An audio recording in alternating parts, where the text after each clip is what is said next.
But Edge Clash just sucks. My teacher is like bad. Uh, I got a stock, boys. Also, I rematched again, which I just did, not realizing. that's fire. The recording is going now, by the way. Alright, hello everybody, welcome back to another episode of Mid-Level Musings. Today, we're gonna be talking about having fun while losing. Shout out to my friend Pierre for giving me this idea. He's the one you're seeing me playing Melee with, because this actually happens to tie into things pretty well, because I can speak on this topic personally from the perspective of playing Melee.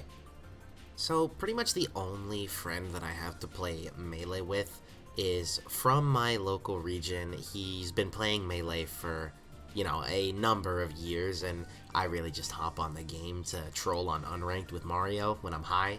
So, there's definitely a gap there, right? He plays Marth, I'm playing like a mid-tier or whatever, and, I don't really take games very often. I probably get about, maybe 4 or 5 games, like a small handful per session, right? So, how do I have fun? There's actually some audio from our session that is extremely good at answering this question, so I'm just gonna play it. I think I do have something to add, because I remember I was thinking about this when I first watched your video. I mean, we can just kind of like, talk about it casually, because like we're talking about the idea of like, basically you're like to isolate it. You're like playing a session with somebody, and like you're just like losing every game. Like it doesn't have to be like super badly. You're just losing, right, over and over and over. Yeah. How do you have fun in that environment? Where it's like you feel like you could or should be winning, but you're just not. You should be happy that you're losing. I guess it's like. Like learn to appreciate it. Yeah, like be happy that you're getting your ass beat, so you can like learn from it. You're getting free practice. Yeah, so the idea of enjoying losing and like learning to appreciate it kind of circles back to what I talked about in the first episode, which is that fighting games are a personal journey. If you're really having trouble having fun while you're losing in these games, you probably want to sit back and maybe ask yourself, what's your intent, right? What purpose are you going into these games with? Are you going in with the purpose of trying to get a win, get the W? Do you just want to beat the guy sitting across from you? Or are you in it to try and really be the best player you can be? If you really do just want to win, even that's okay. But if you're gonna win, you have to lose first. Losing is gonna, put you in new situations. You'll be in unexpected scenarios, things you didn't account for will come up, and you'll get shocked. You'll sit there and go, wow, I had no idea what to do. And then you'll go and learn what to do, and you can come back and overcome that obstacle. Trust me, it can be hard for me sometimes, losing to the same one guy over and over, playing Marth over and over, just, forward smash, grab, down tilt at the ledge. It's annoying sometimes, but it's the way that it is. That's sort of why I asked, what's our intent going into these matches, right? Is it to learn new things, to find things to improve in our gameplay, whether we win or lose? Or, is it just to see that results screen? Just a thought. I mean, if you're going in with the only goal of winning, just keep in mind that doesn't mean it's going to happen just because you want it more. You know what I'm saying?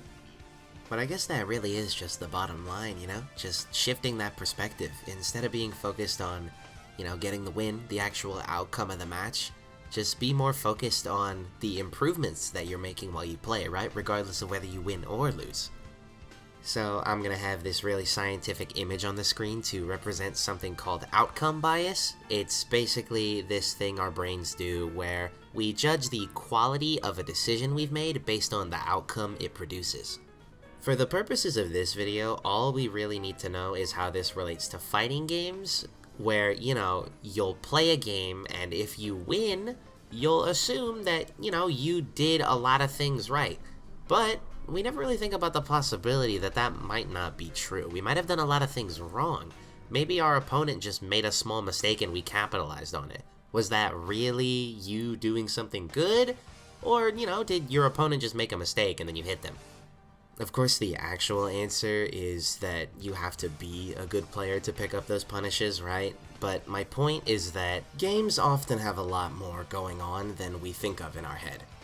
It's never really as simple as I won, I did everything right, or I lost, I did everything wrong. And similar, again, to how I said last time, I know this isn't groundbreaking stuff, but let's all be honest with ourselves. Sometimes we go into that bracket setting and, you get a little nervous, you start feeling like everybody's watching, you're like, oh, I have to win, like I have to be perceived as like a decent player, right? You start getting that like stress, and, realistically you're just gonna go like 2-2 like you always do. But if you keep these things in mind, you might do a little better. So that's all I've really got for today. No need to let it drag out. I was gonna work on the next episode for Tea Room Studios today, but I think I'm getting a little bit sick, so I made this instead. Be on the lookout for it, though, because that and the next episode of Full Metal Alchemist Abridged should be dropping pretty soon next month. I'm actually very curious if any of you watching this know what I'm talking about, because it's possible these videos might be reaching a completely different audience than those ones. You also like how I said I wouldn't drag on and then started to drag the video on talking about other things? Well, bye now.